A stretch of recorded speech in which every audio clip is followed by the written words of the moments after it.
Hello hello ఈ 2 కేజీల పొండిమిరపకాయలండి పచ్చడి.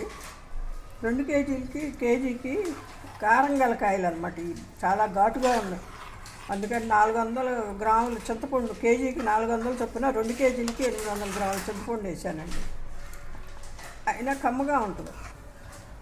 మెంతిపిండి కలిపాను. మెంతిపిండి కలిపి ఉప్పు కొలత ఉప్పు కొలత ఏమో పండుమిరపకాయలు ఒకరోజు ముందే తొక్కి ఉంచుకోవాలి. అప్పుడు తొక్కేటప్పుడు ఒక గ్లాసుడు ఉప్పు వేసాను, చిన్న గ్లాసు.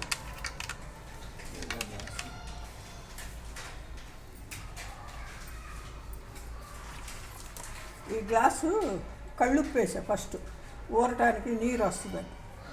కళ్ళుప్పు వేసిన తర్వాత గ్రైండ్ చేసేటప్పుడు మళ్ళీ ఈ గ్లాసున్నర సాల్ట్ వేసాను. ఒక అర గ్లాసు దాకా మెంతిపిండి వేసాను. ఎల్లుల్లిపాయలు లేకుండా చేశానండి ఈ పచ్చకూర. అన్నీ ఎల్లుల్లిపాయలు లేకుండా చేస్తానండి మీకు కొంచెం తెలవటానికి.